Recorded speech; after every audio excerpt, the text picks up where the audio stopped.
and thanks everyone for joining us today.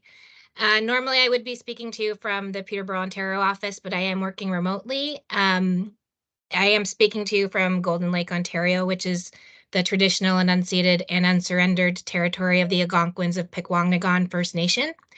We have attendees apparently from all over the continent today, and although I wish I could, I do not have the time to acknowledge all Indigenous locations, so please take this moment to acknowledge the lands that you're currently residing on. We offer our gratitude for their care and teachings about our earth and our relations, and may we honor those teachings. Next slide, please. So I am a fast talker. I'm just going to go pretty quickly through who we are as an organization. Kleinschmidt was established in 1966. Quick math, so 56 or 57 years. We have just over 220 employees and are growing, and we have 11 offices all over North America. In front of you here, we have our 5 pillars of our organization. Sorry, back a slide, which is learning and growth, employee ownership, flexible work environment, integrity and accountability, and then equitable and inclusive practices. I'm really proud to work at this great organization, and this is really what we pride ourselves on. So next slide, please. These are the services that we provide. I've heard that many individuals think of us as the fish people, which is absolutely fine. We are certainly the fish people.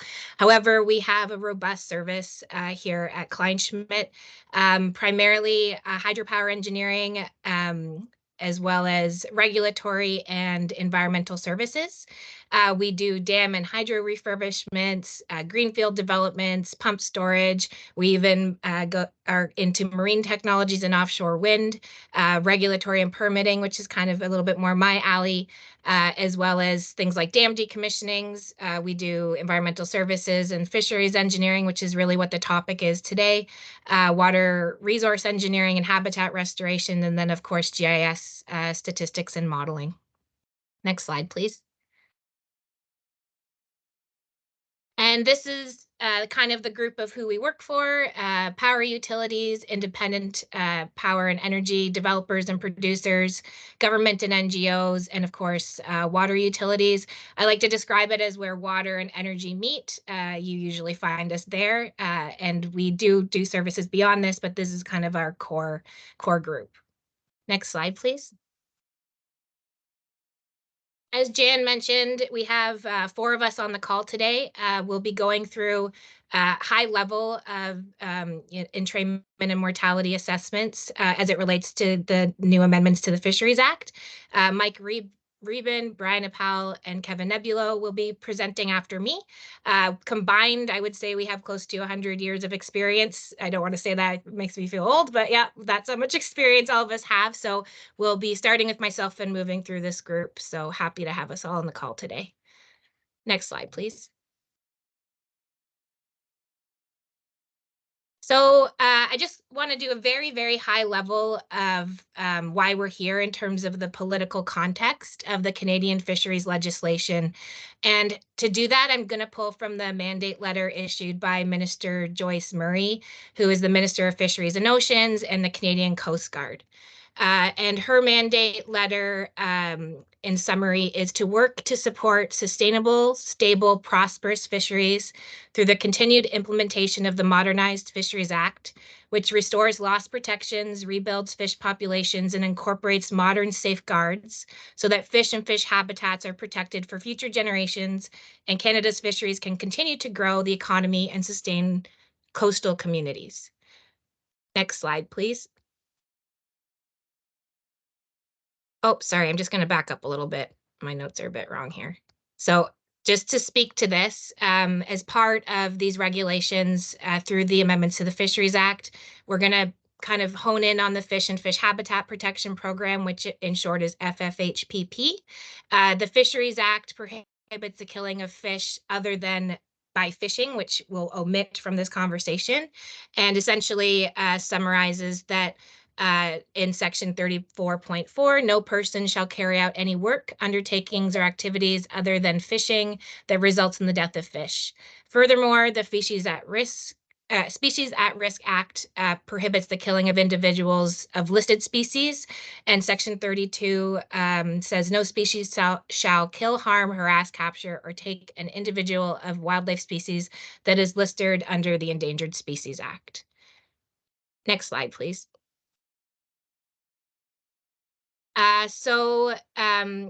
The Canadian Fisheries Act amendments is focused in the position statement and management of existing facilities and structures. So basically what that means is it provides clarity on how it proposes to use science-informed risk-based approach when determining the likelihood and extent of the potential death of fish due to proposed or ongoing existing works and activities, which the hydro industry is certainly an individual of.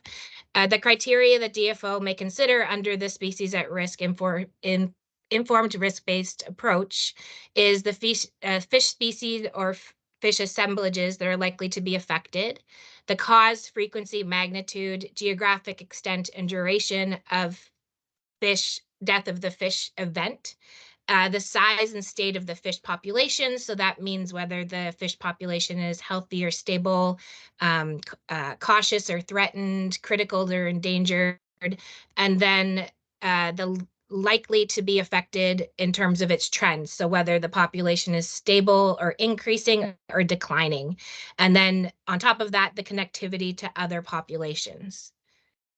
Other pressures put on by the fish population are also incorporated into this. So ongoing loss of fish habitat and fishing activities, or whether there are measures and standards to avoid or mitigate the death of fish, including the species at risk, and an assessment of the anticipated death of fish after these measures and standards are implemented. So essentially, just to kind of break that down, the science-informed risk-based approach you can see on your screen here has 3 principles. The first principle is the precautionary principle. This approach will be used to exercise caution when scientific information is absent, uncertain, or unreliable, or in some cases inadequate. The ecosystem approach is an approach that integrates the management of land, water, and living resources, promoting conservation and sustainable use in equitable ways. And that will be used to better conserve and protect our fish. And then finally, adaptive management approach, which is an approach as an extension of the ecosystems approach, which is used to manage any uncertainties with complex ecosystems. This approach will monitor the impacts of works and activities over time, as well as determining the effectiveness of management strategies. Importantly, the DFO, Department of Fisheries and Oceans, states that it will encourage individuals to engage with Indigenous peoples in the early stages of the planning phases, so long before any, regulatory requirements are in place. And the engaging early during the planning phases of their proposed works or activities that are likely to result in the death of fish, and in the management and monitoring of those phases. Similarly, the DFO states it will carry out meaningful consultations when there is duty to consult. Next slide, please. So the real reason why we're here and why many of you are likely on the call is because of Bill C-68, which is the Canadian Fisheries Act amendments implemented in 2019. So essentially between the summer of 2019 and the end of 2022, DFO released a number of new or revised policies and guidance documents that changed the way DFO is looking at entrainment and mortality at hydro facilities. In 2022, the DFO released a draft position statement on the management of existing facilities and structures to address the impacts that existing facilities and structures have on fish and fish habitats. And then this statement would apply to all projects, activities, and works that have ongoing operations, modifications, maintenance, decommissionings. Importantly, this statement would apply to any facilities or structures that was constructed before the Fish and Fish Habitat Protection Program, FFHPP, And this, oh, I just clicked on something, and this was included in the Fisheries Act. So to summarize, the purpose of the draft position statement is to outline the position and approach of DFO in respect to the regulating work, undertakings, and activities other than fishing. Again, this is other than fishing, that will likely result in the death of fish, including species at risk, in or near water frequented by fish. This draft statement will remain in effect until the department considers all feedback from reviewers, and it will be finalized and updating the original management of fisheries mortality position statement back in 2009. DFO has stated that it will apply its powers and authorities for regulating work, undertakings, and activities in a manner that conserves the fish, and importantly, to the extent practicable and respects the right of Indigenous peoples of Canada. And this is affirmed in Section 35 of the Constitution Act in 1982. The Section 35 basically says the existing Aboriginal or Indigenous and treaty rights of the Indigenous peoples of Canada are recognized and affirmed. So lastly, just two more kind of notes for me here is that mortality, which we're talking about, which my experts on the call will get much more into the weeds, pun intended, is one of the most important parameters for determining the dynamics and productivity of a fish population in fisheries. Fishery scientists have long studied the impacts of fishing mortality on productivity, and our teams here at Kleinschmidt have been doing entrainment and mortality assessments for over 30 years, which is required in the US, so in the United States of America. Canadian regulation in this case is just starting its journey due to the amendments to the Fisheries Act, which is why our experts on the call can provide some, great resource when looking into how this is going to be implemented. So I believe that's all for me. I've already spoken too much. I'll let Mike take it away.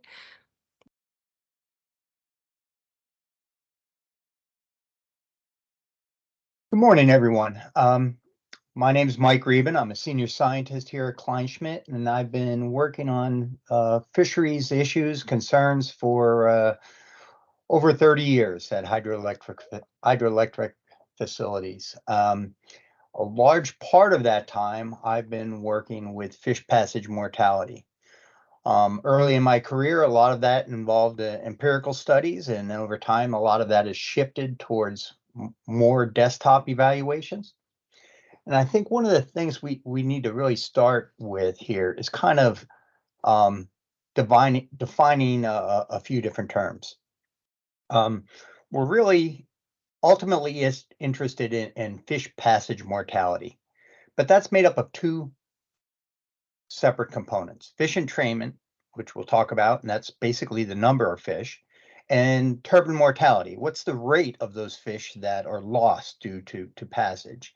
And the product of those two is ultimately what we're looking at. Next slide, please. So fish entrainment, what is that? Basically, that's the number of fish passing through a generating station. And all water intakes pose some risk for entraining aquatic life, whether it's a drinking water intake for a municipality, or an industrial water intake, or in our case, hydroelectric facility. It typically gets more attention for something the size of a hydroelectric facility because of a large volume of water that passes, and in some case, that's an entire water body, an entire river may pass through a station. So you have that large volume of water, and any fish that are moving with that water would be entrained through a project. So we want to know a number of things. We want to characterize that entrained population, and that's going to involve things like the number of fish, what are the species, what are the sizes, and could be very important, what are the timing, on a seasonal or even a diurnal basis, and how does that relate to a given generating station's operation? Is it a peaking facility? Is it a run-of-river facility? Things like that. Now, as we're somewhat limited on time today, so we're going to talk about these things in very broad brush strokes. And you know, we're all available. Hopefully we have time for questions at the end, but we're available if you want to reach out to us afterward as well, at any time. But so we're going to look at that entrained population. We're going to try to define it and determine what it is. So go to the next slide, please. And how do we go about that? Well, there's two general ways we could go about that: empirical studies or desktop studies. As I said, early in my career, I was involved in more empirical studies rather than desktop studies. And that involves a lot of netting, hydroacoustic evaluations, and some other methods as well. The thing about those, we're working in a very dynamic environment, and these studies can be very difficult to conduct properly. And that's a key, to conduct them properly, because the only thing, as we all know, the only thing worse than no data is inaccurate data. So we're going to use this to make some pretty important decisions going forward. So these studies are difficult, and because of that, they can be very expensive. And also, you can conduct these studies over a limited amount of time. And one of the things we found out is things like entrainment can vary greatly based on environmental conditions. So, and those environmental conditions may affect things such as year class strength. And as a result, you have quite a bit of annual variability that can occur. So early in my career, when entrainment, particularly of a resident fish, became more of a concern here in the US, there were a lot of these empirical studies being conducted, and the Federal Energy Regulatory Commission and the Electric Power Research Institute said, hey, we have a lot of this data now.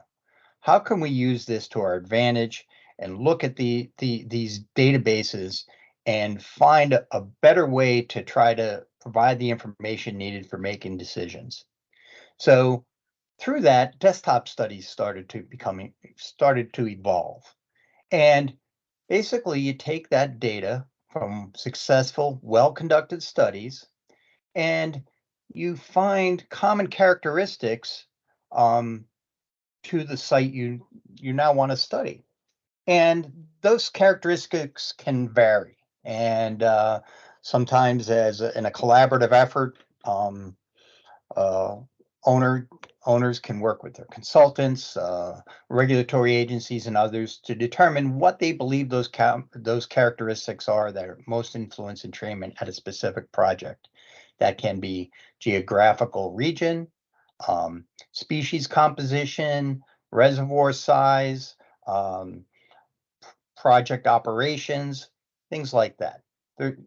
You can really parse it out or lump it together. Obviously, the more criteria you put on that, it's going to affect the size of your database of potential surrogate sites. But another potential advantage of using multiple surrogate sites is you probably have a data set that represents a range of environmental conditions, high and low water years, various year class strengths, things like that, that help you get maybe a broader snapshot of what entrainment can be like. Next slide, please. Okay, so now we look at fish entrainment mortality rate, or what is the percentage of those fish that are entrained that may be lost due to turbine passage. So for the most part here, we're talking about low head facilities. And by low head, I'm talking about less than 30 meters of head. Once we get above 30 meters of head, other factors come into play that substantially affect turbine mortality. Above 30 meters, depending on the fish species, things like barotrauma or decompression trauma, they play a major role in mortality. But less than 30 meters, turbine blade strikes have really proven to be the largest factor involving mortality. And for a given turbine, we can it's really a probability function between turbine specifications and fish size to the likelihood of fish passing through there, surviving or being struck by a blade. So what we can do is we can look at the turbine. And so what type of turbine is it? Is it a Kaplan? Is it a propeller? Is it a Francis unit? And then look at its specifications. What's its rotational speed or RPMs? The number of blades it may have, its diameter, its flow, and there's a whole host of other parameters that we look at. And then we look at the fish of concern. What's the fish length of our untrained population? And we can break this down in as fine an increment as we feel is needed. It could be 10 centimeter increments or less, whatever that may be. And giving those parameters that we know, we can predict with a high level of certainty the probability that that size fish will be struck by a turbine blade. And the equation we typically use for this, or the model we use, was developed by the U.S. Department of Energy as they were researching development of a fish-friendly turbine. And so it's a well-accepted, well-ground-truthed model, and I'll leave you with something that's very intuitive. Within a given turbine, the larger the fish, the more likely it is to be struck by a turbine blade. Smaller fish obviously pass through better. And Kevin will mention this in his presentation. One of the things I will say here is that fish size is the primary factor, not body shape. But however, for those of you familiar with American eels, they don't follow the rules. So some different things apply there because eels kind of make up their own rules. Next slide, please. So ultimately, we're looking at what is turbine passage mortality? How many fish are lost or killed? And that's really the product of entrainment, the number of fish. And you could parse that out however you care to, by species, by size group.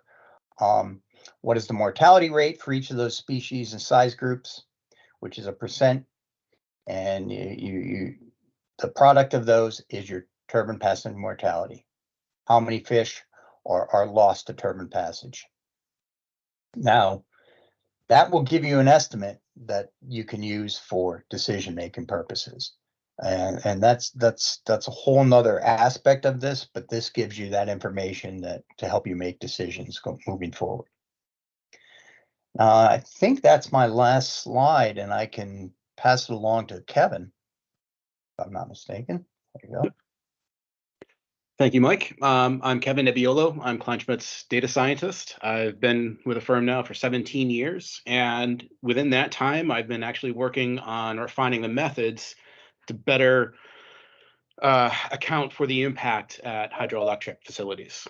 So we're going to start with the traditional methods of the way that we used to estimate that. And that was really a production of a single point estimate that had no measure of uncertainty around it. And Mike mentioned about the variability that we see in this data, and we'll see why properly accounting for that variability gives us a better estimate. But the method is simply to multiply an entrainment rate that is usually in fish per million cubic feet, or in this case in Canada, million cubic meters, by the total volume of water that happens to be discharged through a facility within some unit of time. As Mike pointed out, these entrainment rates are highly variable. We will have infrequent but large events. And this creates two potential problems when we're trying to estimate impact if we're not properly accounting for that uncertainty. First being, if a large episodic event occurs while sampling, the estimate is going to be upwardly biased because that high rate is applied across an entire interval of time. And that interval of time could be like a week or a month, for example. Likewise, if no large event occurs while sampling, our estimate may incorrectly characterize the facility as having little to no impact. So accounting for that variability is critical when we're trying to assess impact. Next slide, please. So to get us there, I have developed an open source piece of software. I call it strike.py. It's available on my GitHub. There's going to be a link to that later. Regardless, Strike is an individual-based model. What that does is it follows the fate of individual fish in a simulated population as they migrate through a hydroelectric facility. Population size, individual lengths, movement, and survival are all simulated with Monte Carlo methods. The software is written in Python, but it has a Microsoft Excel interface, so there is actually no reason for a user to have to know how to code in Python, which is fantastic. So anyone could theoretically pick it up and use it. Next slide. So how do we estimate entrainment rates? Well, we're actually going to take inspiration from flood risk analysis. So what is a 500-year storm? Well, that is a storm that on average occurs once every 500 years. In other words, that means every year there is a 0.2% chance that a flood of that magnitude occurs. Well, with the data that we have available to us, we can calculate what a 1 in 500 day entrainment event is, for example. And then that would be an entrainment event that occurs at a probability of 0.2% chance every single day. So we could have an event of that size every single day, theoretically.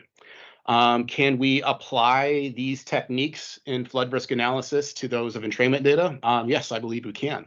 Why? Because entrainment data is always positive, it's sometimes zero, and it's highly variable with large but infrequent events. And if anyone has looked at flood risk data, they'll notice that this is a discharge curve here, and we're about to see our entrainment data on our next slide, actually, that looks exactly like this. So Brian, go ahead. So how do we describe these entrainment events? Well, Strike simulates the magnitude and frequency of entrainment events by sampling from distributions that we're going to fit to empirical observations. So where does this data come from? Well, it comes from a database that was compiled by the Electric Policy Research Institute in 1997. Yes, this data set is old, but actually the Pacific Northwest National Laboratory here in the United States is actually going to be updating this database with new information this year. But what this database has is it has normalized observations for discharge in fish per million cubic feet. And what's nice is not only is that pattern that we see here for this species available at these facilities, but we see it across different species. We see it across different regions. We can even see this type of impact curve when we look at impingement and entrainment at a traditional once through cooling facility for an industrial facility, for example, or say a steam electric power plant. If we are doing an impact assessment at a pump storage facility, we're going to get these curves as well. So it's actually pretty useful once you identify that pattern and you're able to then fit it to a distribution. So really with this type of data and these type of statistics, we're asking one question: how big can an event get and how frequently do those big events occur? So with the data that we collect, we could fit it to those distributions and then we could simulate from it. And that allows us to properly characterize that uncertainty to answer that important question right there. Next slide, please. So the software also allows us to simulate movement and migration. Why is that important? Because we might have an anadromous species that has to go through 4 or 5 hydroelectric facilities on their way downstream, for example. So individuals are going to move between nodes in a mathematical network, and doing it this way allows us to chain multiple facilities together. What's nice about the software, if we know the overall discharge in the river and how each unit of a hydroelectric facility operates, we can route water through the network. And we make the simple assumption that fish follow the flow. So if 90% of the discharge goes through the powerhouse, so will 90% of our fish. And for fish, their life is simple in the model. If they survive their current node, they can move on to the next. And if they have a choice, well, they roll the dice to see where they go. Next slide, please. So as Mike pointed out, there are a set of equations that was developed by Frank et al. In the late 90s that allows us to calculate the probability that a fish will get struck as, well, a function of its length. So we use those equations to simulate mortality as for those fish that happen to be entrained through the hydroelectric power station. At all other nodes except those power station nodes, survival is simulated with rates that happen to be determined, prior or using expert knowledge of the system. The unfortunate consequence of these models is that they are great for all species except those with the anguilliform body form. So American eel, these set of equations are not accurate. So that's might be one of the reasons why you would need to conduct an empirical observation study, which Brian is going to be talking to you about in a few minutes. Next slide, please. So how do we put all of this together? Well, we're going to pick a representative flow year. We have a hydrograph there on the top left. This could be a high flow year. It could be a low flow year. It could be an average flow year. Doesn't matter. It's a hydrograph. So we're going to simulate. We're going to iterate over every single day in that hydrograph. And the first thing we're going to do is we're going to simulate presence. Is the fish there at the hydroelectric facility that day? If it is, we're going to simulate an entrainment event because we know the amount of discharge. And we're going to pull from that distribution that we saw earlier of a fish per million cubic meters, for example. And if we know how many million cubic meters went through the facility that day, we can then estimate the number of fish that went through the facility that day. Now that we have a population, we're going to take that population, we're going to blow it up into individuals. That's why I have a school there, and we're going to route them through the facility. And then we're going to rerun that thousands and thousands and thousands of times. And when we do that, we're going to develop very robust distributions that allow us to characterize that uncertainty that allows us to properly assess risk at these facilities. Next slide, please. So these are some of our typical simulation results. And the first thing that you might say to yourself is, wow, those histograms look exactly like the histograms I previously saw. And that is because by design, it should happen that way, except these histograms have been properly scaled for the size of the discharge through a particular facility.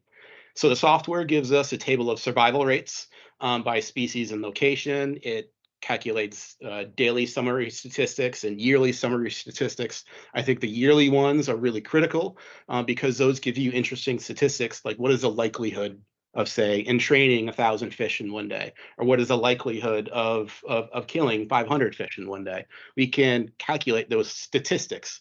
Why is that important? Because that allows us to properly account for risk at the facility. And that's what I have to talk about. Brian, I think you're up next for those instances where the desktop analysis just is not going to cut it. Thank you, Kevin, and good morning, everyone. My name is Brian Appel. I'm a fisheries ecologist, and I've spent the better part of the last 20 years or so doing fisheries research and fish passage research. I'm going to spend a little bit of time today talking about empirical studies. We've heard a lot of good discussion from folks regarding desktop type analysis. But we do still conduct empirical studies. And before I launch into that, I just want to point out that I'm going to broaden discussion just a little bit to also include impingement, which we haven't talked about a lot yet. But I think it bears mentioning in this discussion for empirical studies, because it is another process at hydroelectric facilities that can induce mortality and injury of fishes. And for those that aren't familiar with impingement, it's the process by which fishes are pinned up against intake rack structures by the velocity of waters. And so that process does have the potential to create injury or otherwise harm and mortality. And the reason I bring it up in this context is because some of the methods that I'm going to be talking about and the tools that we use to do empirical site-specific studies can be used to evaluate both of those processes, both impingement and entrainment. And so you might be asking yourself, well, why would we do empirical studies when we have these wonderful models that have the ability to look at a larger sample size and predict statistics relative to variability in a population?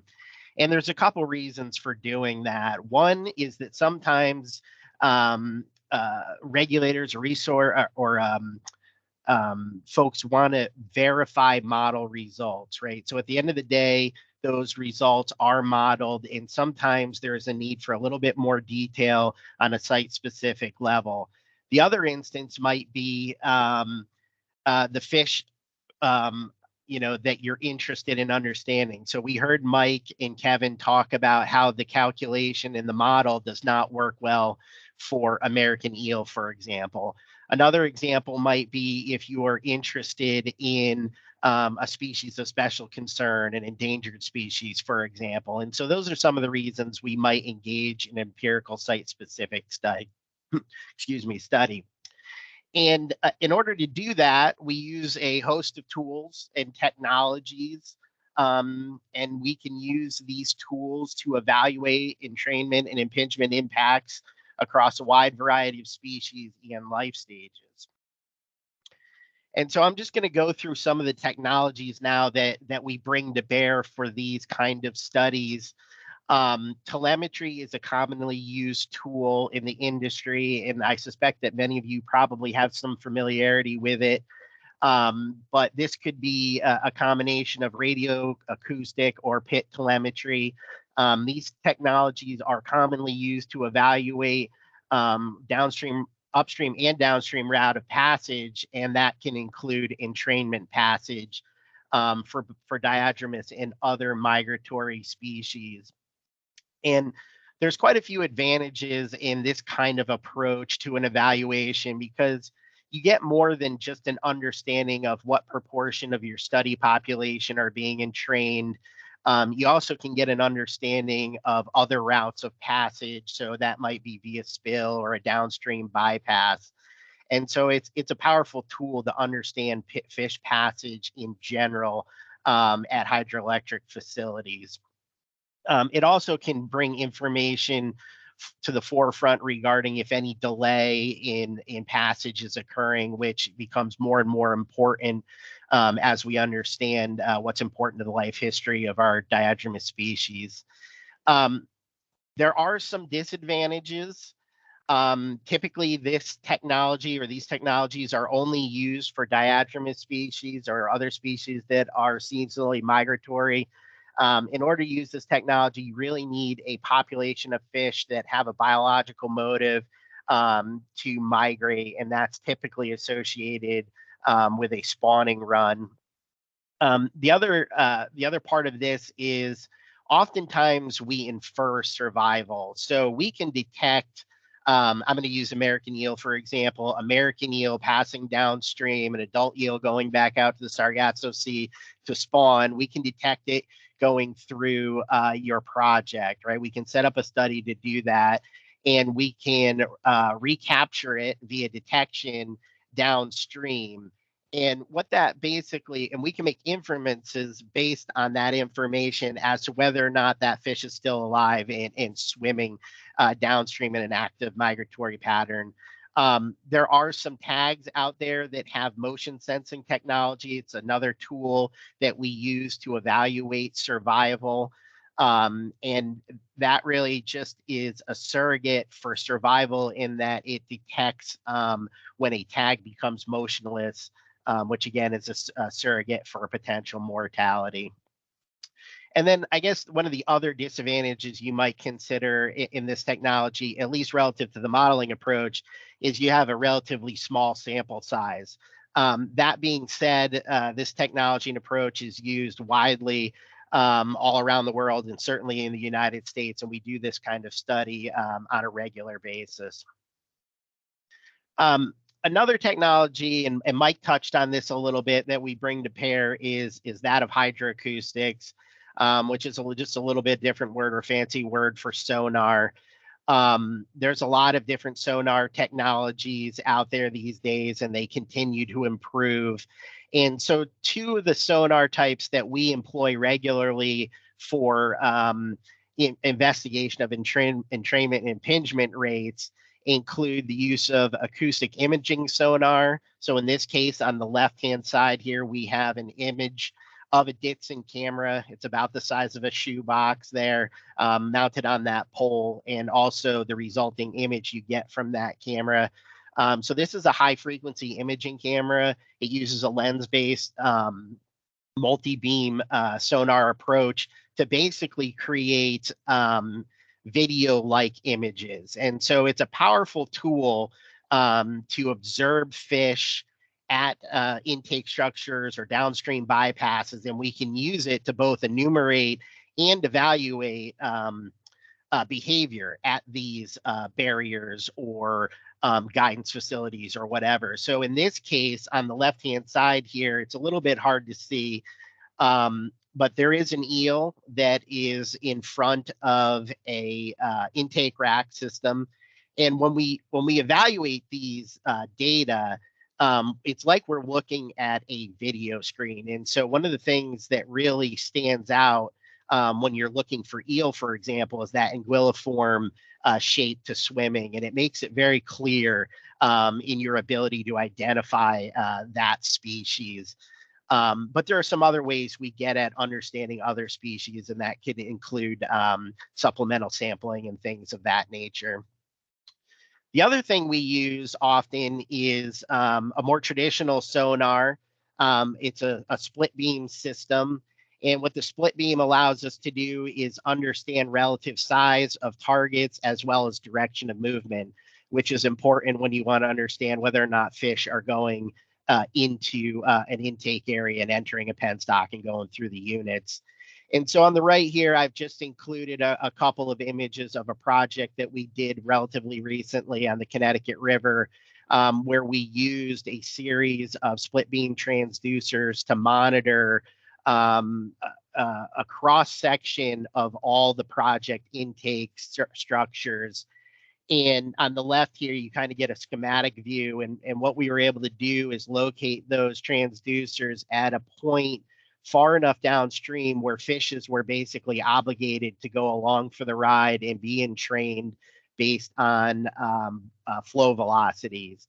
And so we can monitor fish targets that pass through our cone of detection and use that information to extrapolate for entrainment across the entire project based on fish per unit flow volume.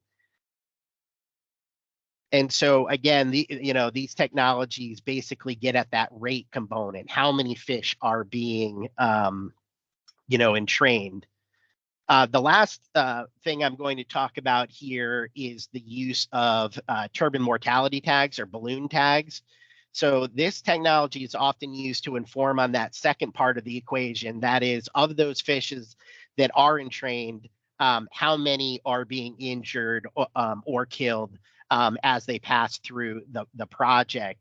And so I just am illustrating some pictures here on the right, but basically these are tags that are placed on individual fish and injected into the turbines or a downstream bypass or anything like that and recaptured in the tailwater, and they are physically removed from the water and evaluated for condition. And it's a very effective tool to understand site-specific survival for various species and life stages. You can see here down on the bottom left, for example, is a very small juvenile Holocene that was tagged. And we are able to oftentimes recapture a large proportion of those that are sent through and can hold them for a period of time afterwards to evaluate both instantaneous and latent mortality. And that really gives us a handle on, once you know the rate, how many fish, you can better understand your overall impacts by understanding of those fish, how many are actually surviving going through the trip. And obviously, as we've already talked about, that depends heavily on fish size and your turbine characteristics. I will say, Mike kind of touched on this. Some of these empirical studies are comparatively difficult to do, but we do them regularly, and they can be quite involved. And in this case, for example, with the turbine mortality tags, it does put people in the project tailwater because we need to recover these organisms, and it has some, safety implications and things like that for the researchers. But this kind of work is done regularly, and it is a great tool when a site-specific application is required. And I think that's the last of the material that we wanted to present on. And so I'll hand it back over to Stephanie if she wants to take questions. Sure thing. Just so everyone's aware, we do have a landing page on our website with more information. Right now it has the PDF of this presentation, but OWA does have their Hydroelectric page, which is a combination of all of their webinars. So that will be posted there as well. So you'll have the actual video clip itself. I am going to ask Jan to help me out here with questions. I know you're kind of the tech person on this. But I believe you can raise hands and unmute yourself, or they're in the chat box as well. That's right. Yep. So if okay. anyone has a question, please raise your hand and we'll get to you. Or you can also put it in the chat box like Stephanie mentioned. We'll just give everyone a second. See if anything comes up. Oh, yes, we have a question. Would you like to go ahead? I'm assuming you're I'm speaking not sure to the me. name. Yep. Hi. Yeah, I put my initials in, sorry. I was just wondering how you determine fish population density in a given body of water without an empirical study, and if you use a model to do that, or I guess maybe previous studies, how accepting the regulatory authorities are of that process. So I could answer that. So I have had clients in the past who have their own population data. For example, they did acoustic surveys in their water bodies upstream of the facilities. Sometimes a state agency, especially if it's a game fish, or this could be provincial level, they might have population data.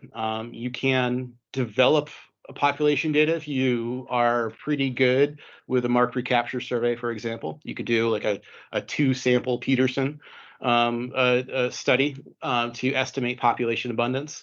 There's also major advancements with eDNA that are starting to allow us to calculate that abundance.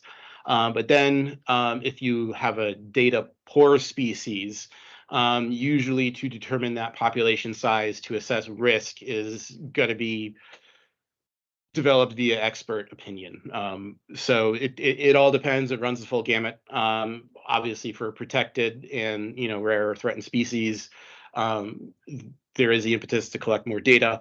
For game species, the provincial authorities should have that information handy, I would hope. And or for those data poor species, eDNA is coming along. So there's a lot of different ways that you could get it. And this is Mike. One of the things I will say is oftentimes we really don't have much other than relative abundance data of the fish community and the impoundment or reservoir. So that oftentimes that relative abundance is what can be applied to overall entrained population. But everything's site specific. So you have to oftentimes, I mean, I know a lot of this is proponent driven in Ontario. So you have to make those decisions and find the rationale to qualify why you made those decisions.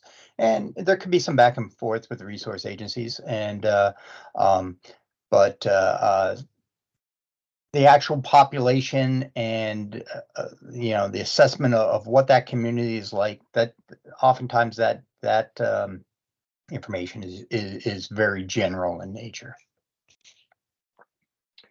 Thank you. Yeah, I posed the question because I've been faced with a more remote drainage where establishing populations was going to require very long-term and expensive, things, even to the point of scuba diving or snorkeling, sorry, you know, to do manual fish counting and electrofishing, and you know, there's a, you know, you got to capture all seasons and all flows. So I would be interested to hear more about eDNA, or maybe I should just Google that and let the rest of the group move on.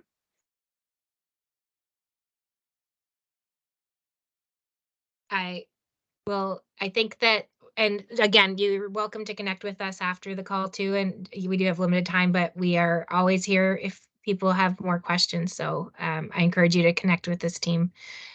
We do have a question in the chat box here. Can the models be used for irrigation pump intakes where we have entrainment? If you develop if you develop an entrainment rate for that specific region or watershed, yes, the difficulty would then be in assessing mortality. So for something like this, we might be completely removing the fish from the ecosystem if it goes into an irrigation network. So you might, you know, assume 100% mortality. Obviously, that fish, once it's in the system, more than likely isn't getting back out. You could do like an empirical study, for example, like a small scale one, and assess the mortality if you really wanted to. But yeah, you would just have to set like an a priori survival metric to it.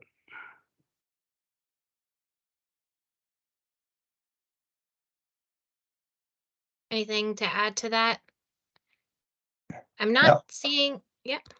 I was going to say, yeah, I think Kevin hit it on the head. I think you'd have to look at it specifically, but you know, site-specific considerations and understand what you're looking at more. But especially on the entrainment side of things, I think that the model would be very, very applicable. Another question here. Does the entrainment approach consider spatial distribution of fish, for example, depth, when determining which fish intake fish might use? Example, spillway intake, various turbine intakes, or is it just assumed fish follow the flow? Go ahead, Kevin. For my model, it is assumed that fish follow the flow.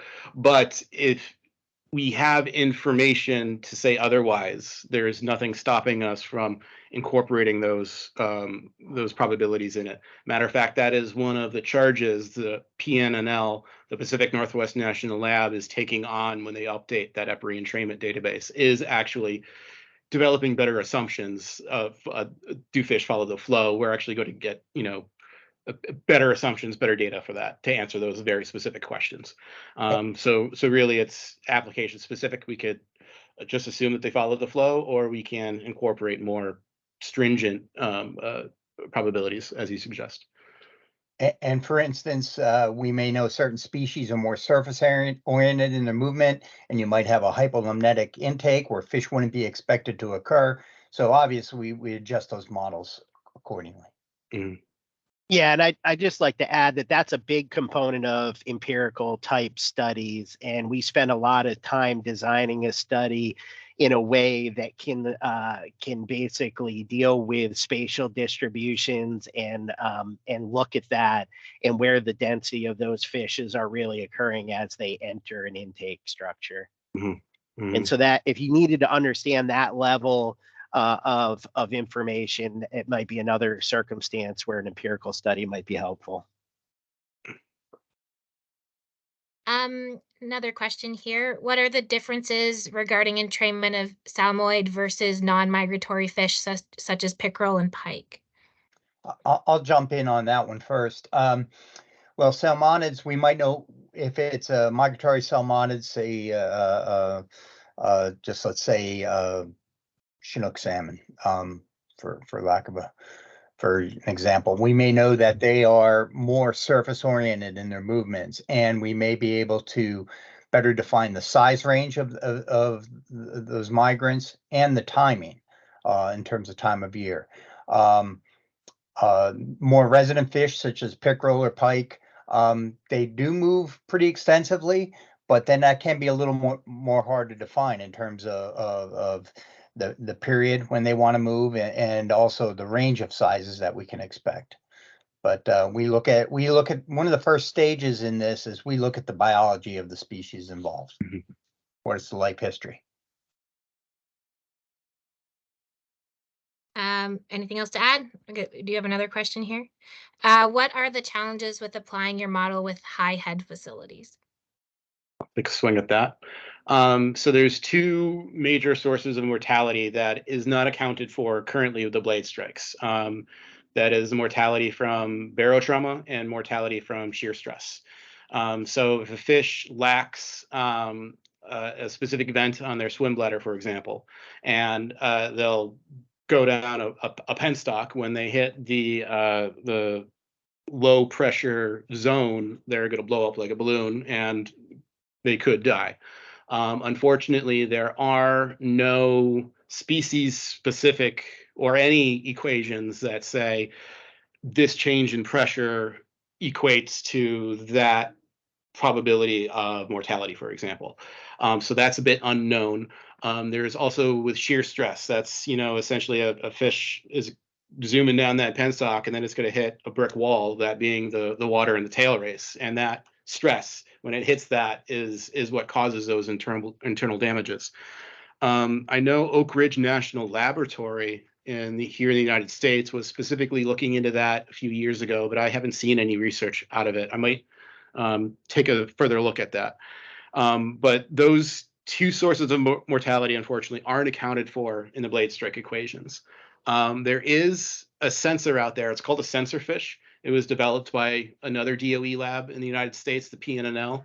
And inside that sensor fish are a number of, sensors. And they're going to look at G-forces. They're going to look at changes in pressure. They're going to look at, anything that could have theoretically impacted that fish on its way through the facility. Will have data for it. And we're hoping in the future that there are some empirical studies that starts to put some ranges on survival for particular species, for example. So those are some of the difficulties we have with high head, and one of the reasons why we might want to do an empirical study. And I'm gonna jump in here because I've done some empirical studies with some high head facilities, and unfortunately, oftentimes mortality rates can be quite high, but a number of factors apply there, as Kevin mentioned. The type of fish, are they a physoclist or a physostome, which means is their swim bladder duct or ductless, and also it's where's your intake relative to your discharge. If you have a deep water intake and the fish entering it are acclimated to basically multiple atmospheres of pressure, and then they pass through the facility and are ultimately released to 1 atmosphere of pressure, that sudden decompression is what causes the injury and mortality. If it's a surface intake, they're acclimated to 1 atmosphere of pressure, it's a quick passage route, they may not be as affected. So you really have to look at site specifically, but oftentimes, depending on the head, that can really be resulting in high mortality. We do have 2 more questions, and I just want to say after that, we are running a bit late here, but we'll just kind of end there. But one in the comment box is, are there specific studies available focusing on pump storage mortality rates with 100+ meter head? And what are examples of studies of intake structures with dual flow or inlet/outlet?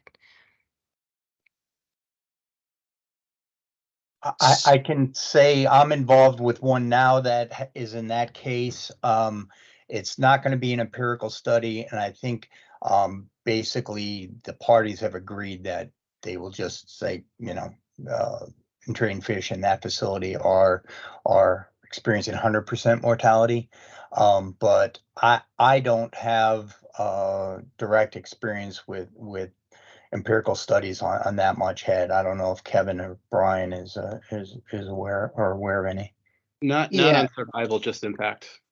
Yeah, so like Mike said, a lot of times for pump storage facilities, survival, or rather mortality, is oftentimes considered 100%. And so really, your impact is related to the rate at which you're entraining organisms. And if you're looking for some information or stuff you can read, we were part of a relicensing study at the Northfield Mountain Pump Storage Facility in Northfield, Massachusetts. There was a lot of work done to evaluate entrainment rate there using hydroacoustic technologies. And those were all public studies in the sense that it was done as part of the United States FERC process. And so on the FERC e-library, you can go and get your hands on those open source documents and read about it. That's a study that Kevin and I were leading, and it could be a good example for you. Mm-hmm. And we're glad to talk about it too offline. Yep. But we know that mortality isn't 100% because there are populations of fish in the upper reservoirs. So probably to do for an empirical study. The last hand up here, sorry, I can't see your full name. I just have ML as the individual. Feel free to unmute yourself and ask. Yeah. Sorry, I know everybody's bailing for lunch. I was just wondering if this group had any experience with deterrence, non-traditional, I guess, rather than a coanda screen, deterrence from fish entrainment altogether. Yes, and oftentimes we've been involved in a number of deterrents, and it can be species specific. Physical exclusion is obviously one of the most effective, but creates other operational concerns. We've been involved with studies with lights, sound, different type of flow, guidance devices, louvers, different barriers of different types. There's a lot of things out there, and you really have to look at it site specifically and what species are involved. Look at their biology and their behavior around the intakes.